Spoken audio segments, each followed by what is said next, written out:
Noah Reed stepped into the glass-walled executive office believing he was simply attending another routine meeting, unaware that the next few minutes would shatter and rearrange the quiet world he had been holding together with nothing but patience and love. Elise Harrington, the billionaire CEO whose name alone could make entire boardrooms fall silent, stood by the window with her arms crossed, her expression carved from the same cold marble as the building that bore her family's name. When she finally turned to him, her voice carried a sharp finality that sliced through the morning air. "You're fired." Noah did not beg, did not tremble, did not try to defend himself. Instead, he released a steady breath and answered with a calm that made Elise's chest tighten in a way she couldn't explain. His words were simple, almost too gentle for the weight they carried, words that pierced straight through the armor she'd spent years building. In that moment, Elise saw something she had never accounted for in her perfectly calculated world. A man who could lose everything except his dignity. And long before the consequences of her decision spiraled into the media storm that would threaten both their lives, Noah's quiet strength had already begun to change hers. Noah Reed had never considered himself a remarkable man. He lived quietly, worked diligently, and carried his responsibilities with a steadiness that often made others forget how much weight he was actually holding. Every morning began the same way, with the soft chime of his alarm at 5:15, the dim lamp flickering on in the small one-bedroom apartment in Upper Manhattan, and the gentle rustling of 6-year-old Annie, who always found her way into his bed sometime during the night. She would open her sleepy eyes and smile at him as if he were the entire universe, and in many ways to her, he was. He moved through life like someone who had learned to shrink himself for the sake of protecting what mattered, someone whose dreams had been reshaped into a single purpose the night he lost his wife. The memory still drifted through him sometimes, the phone call, the sterile hospital hallway, the tiny trembling body of Annie in his arms as he forced himself to keep breathing even as his world collapsed. Since then, he had built a life made of routines, preparing Annie's lunches with careful notes tucked inside, picking up as many shifts as the restaurant allowed, and memorizing the schedules of every pharmacy and urgent care within 10 blocks, because Annie's health had always been fragile. Harrington Crown, the upscale restaurant where he worked, felt like a different universe from the modest world he lived in. Chandeliers dripping with crystal, marble floors so polished they reflected the city lights like rippling water, tables filled with politicians, CEOs, celebrities, people who lived in penthouses he would never step foot in. But Noah understood his role there the same way he understood everything else in his life, with humility, quiet competence, and the awareness that someone like him didn't get second chances. His managers loved him because he was efficient and never complained. The other staff respected him for his reliability. If someone needed help carrying crates, Noah was there. If someone needed a shift covered, Noah volunteered. And if Annie ever needed him, he ran, no matter what it cost. The night before the meeting with Elise Harrington, it had cost him his perfect attendance record. Annie had fallen ill suddenly, her forehead burning, her breathing shallow, and panic had surged through him like lightning. He didn't ask permission to leave. He simply ran, scooping her into his arms and rushing to the urgent care building only 3 blocks away. He meant to call, to explain, but in the blur of fear and the frantic hours that followed, the message slipped through the cracks. Elise Harrington, meanwhile, was a woman forged in a world that rewarded harshness more than humanity. She had taken over the company at 28 after her father suffered a heart attack, and even then, he had only relinquished control because he physically could no longer hold it. Elise had spent years learning that softness was weakness, that mistakes were failures, and that letting people get close only invited betrayal. Her father had taught her to run Harrington like a fortress, perfect margins, perfect standards, perfect control. Employees were numbers in a system, rules were rules, exceptions didn't exist. So when the report about Noah's abandonment of duty arrived on her desk, written by a manager eager to demonstrate loyalty, she read it with the same clinical detachment she applied to quarterly earnings. She watched the surveillance footage showing the frantic moments before Noah rushed out. She noted the timestamp, the unreported absence, the flustered staff. She made a decision within seconds. That was why Noah found himself standing outside her office the next morning, his posture straight but his eyes tired, like a man who had fought a battle not yet visible to anyone else. When he walked in, Elise barely looked up from her tablet. She expected excuses, guilt, perhaps an attempt to garner sympathy.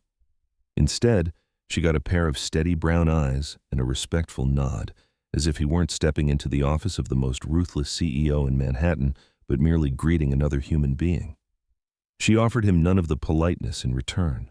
She delivered the verdict, "You're fired," with the blunt efficiency of someone removing a line item from a spreadsheet.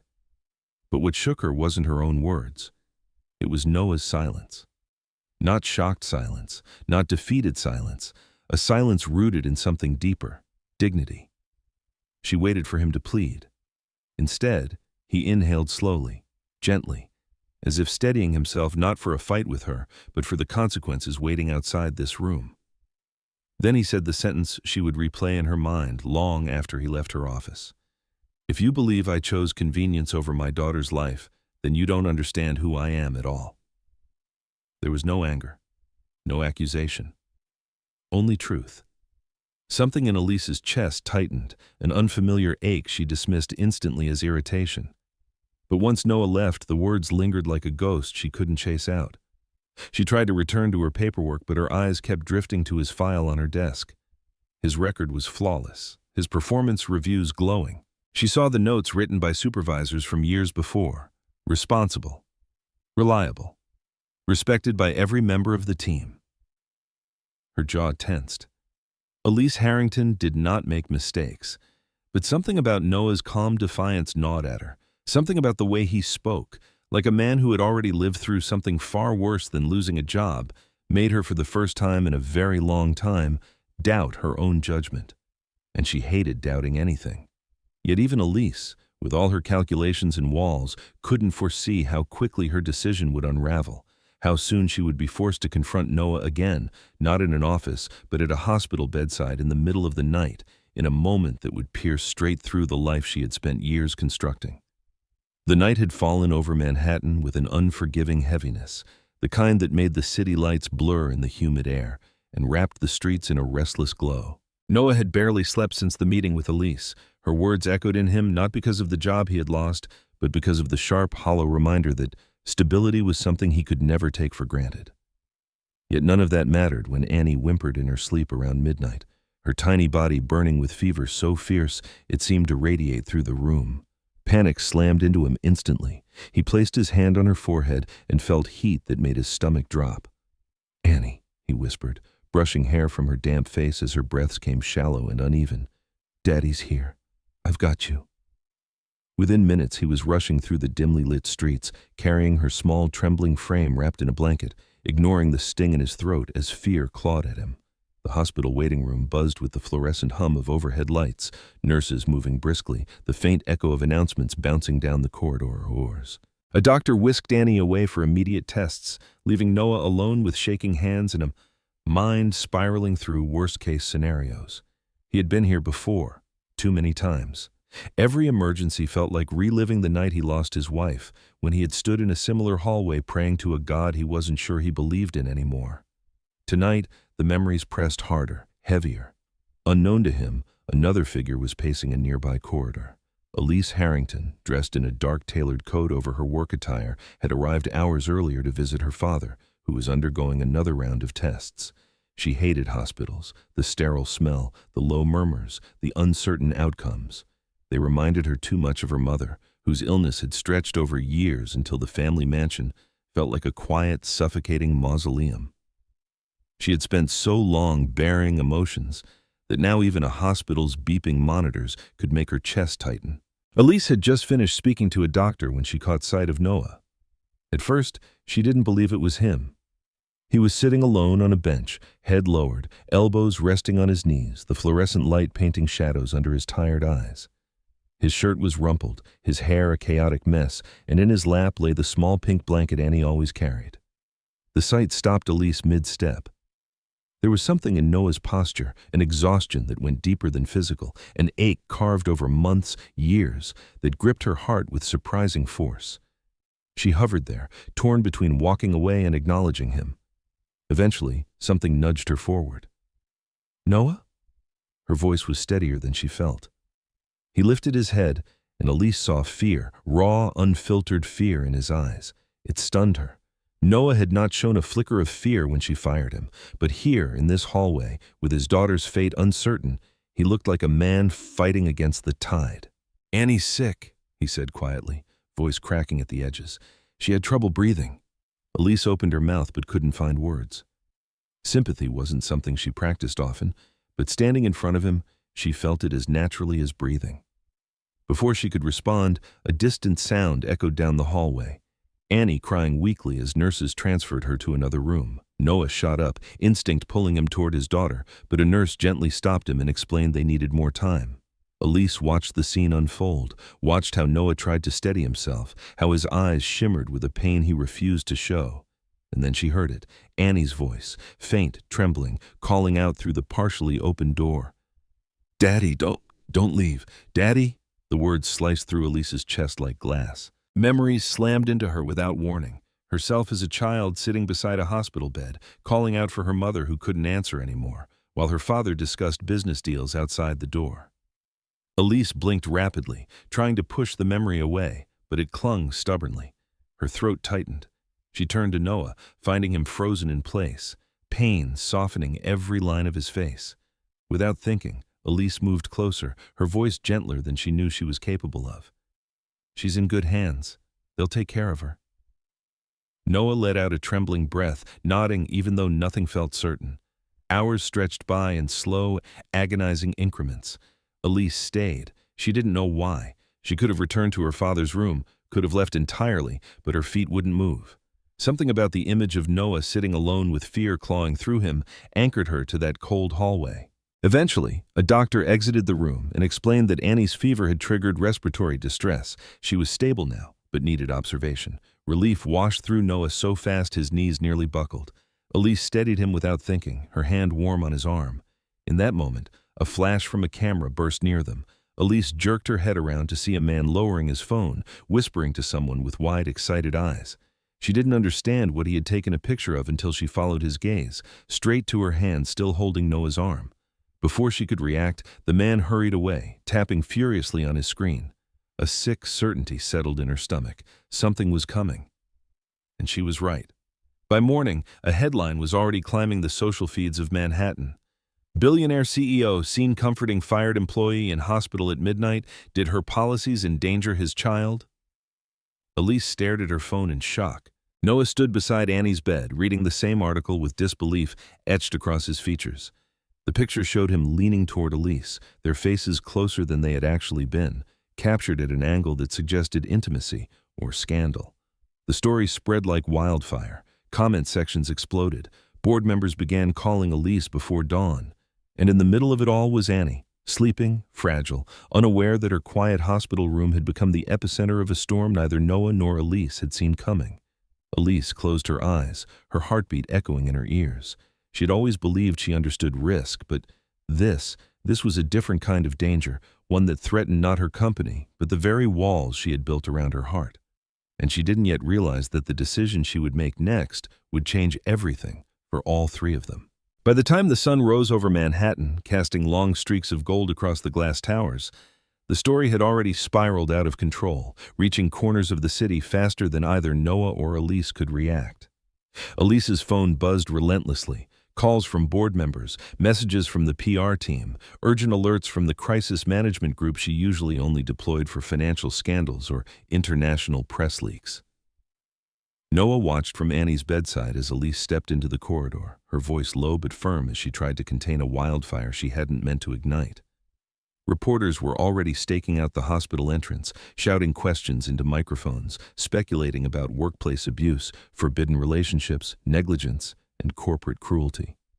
Elise had always prided herself on being able to handle chaos with calculation, but this felt different. The picture painted her not as the cold, competent CEO she had crafted herself to be, but as the villain in a story that had nothing to do with her business strategy and everything to do with her humanity.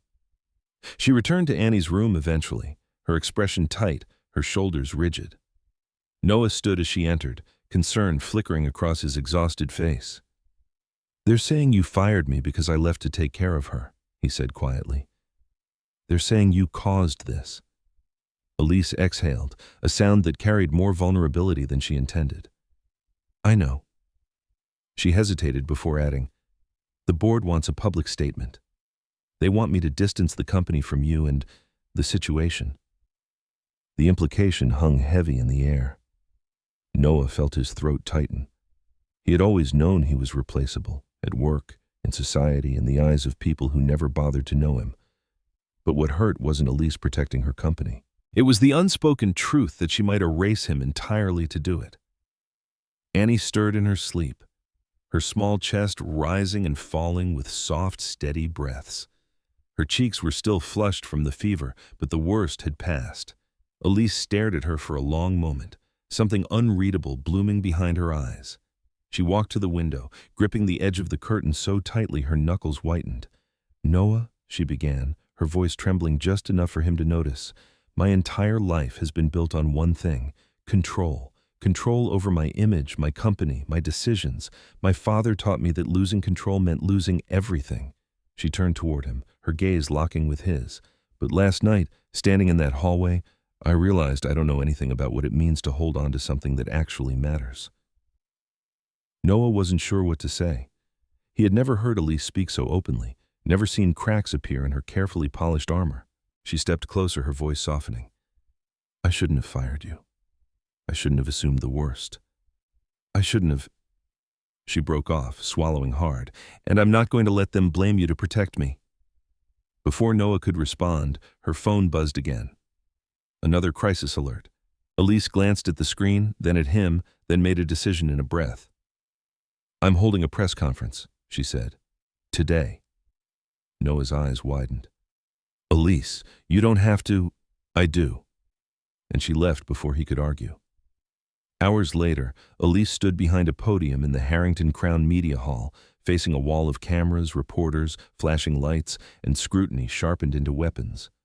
Her PR team begged her to follow the script they had prepared, one that subtly shifted blame to Noah, framed the incident as a breach of protocol, and highlighted her commitments to corporate standards. Elise ignored every word. When she spoke, her voice was steady, stripped of the cold veneer she usually used as a shield. "I made a mistake," she began, stunning the room into silence. Noah Reid did not abandon his responsibilities for convenience or carelessness. He left because his daughter was gravely ill. Any parent in his position would have done the same, myself included. The hall erupted with whispers, but Elise didn't falter. "I acted too quickly. I failed to consider the human being behind the employee file, and for that, I apologize." Cameras flashed like thunder. Reporters scrambled to rewrite the narratives they had queued up. Elise continued, her voice warming. "Noah Reid is not a liability. He is an example of dedication and courage I should have honored, not punished." She paused, letting the weight of her next words land. "He will be reinstated immediately." Chaos broke loose then. Questions shouted, microphones shoved forward, speculation swirling, but Elise stepped away from the podium and exited the room before anyone could trap her in their spin. She felt her heartbeat racing as she walked down the hallway, but for the first time in years, her pulse wasn't driven by fear. It was clarity. Meanwhile, Noah was in Annie's hospital room, scrolling through his phone in disbelief as he watched the live stream of Elise's speech. He felt something inside him shift, respect, gratitude, and something he didn't quite have a name for yet. Elise had not only defended him, she had gone against her entire board, her reputation, and the rigid expectations her father had carved into her. When Elise returned to the hospital later that afternoon, Noah met her in the hallway. For a long moment, they simply looked at each other, both unsure how to bridge the space between them now, filled with unspoken truths.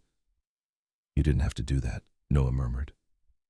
"I know," Elise replied, her voice barely above a whisper. "But I wanted to."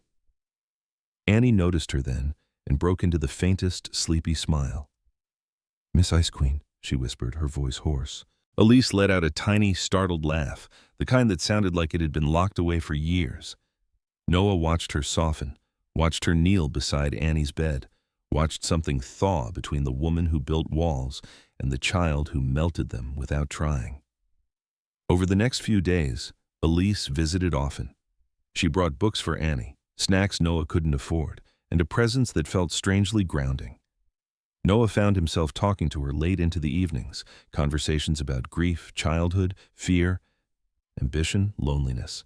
Bit by bit, the walls around both of them began to shift. But not everyone was pleased. One of the restaurant managers, the same one who had reported Noah, grew bitter, jealous, and resentful. He whispered rumors among the staff that Noah must be using Annie to manipulate Elise, that he sought sympathy for personal gain, that the CEO's sudden interest in him wasn't professional. At first, the rumors stayed small. Then they spread, then they reached the board, and suddenly, everything Noah and Elise had begun to build, quiet, gentle, fragile, was threatened by a storm far more vicious than the one sparked by a single photograph. The rumors spread with the subtlety of poison, seeping through the corridors of Harrington Crown until they reached every ear willing to listen, twisting Noah and Elise's fragile connection into something ugly and scandalous in the minds of those who had never cared to know either of them. Elise first learned of the whispers during a board meeting when an older director cleared his throat and asked in a tone soaked with judgment whether her personal entanglements were impairing her leadership. The room went silent as Elise's expression hardened, but she didn't immediately answer.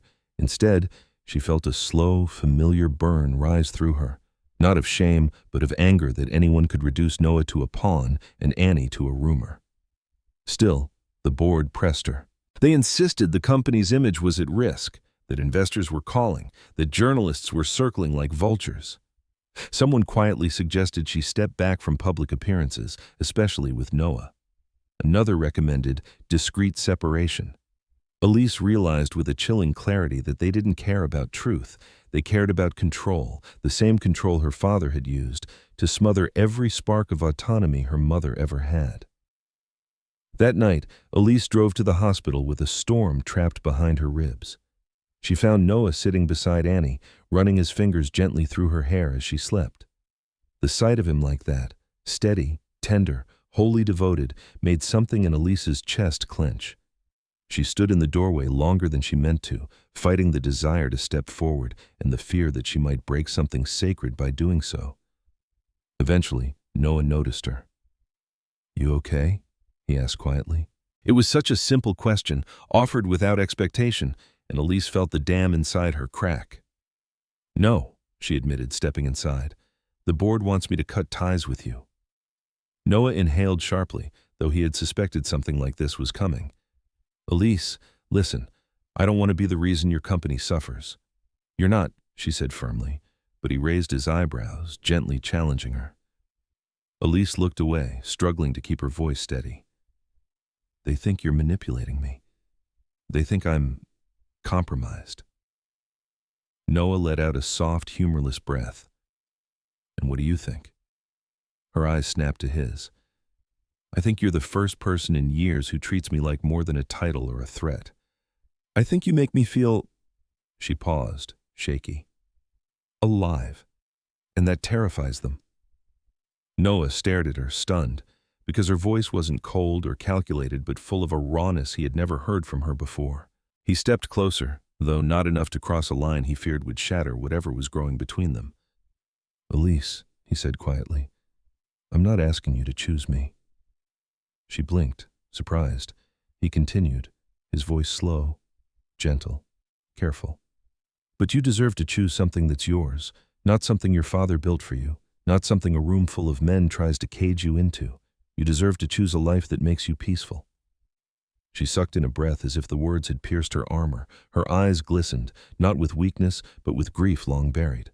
For the first time, Elise Harrington, woman of steel, leader of empires, let her guard fall completely. "What if choosing peace means losing everything else?" she whispered. "Then maybe everything else wasn't yours to begin with," Noah murmured. The words hit her harder than she expected. She closed her eyes, letting the truth of it sink in.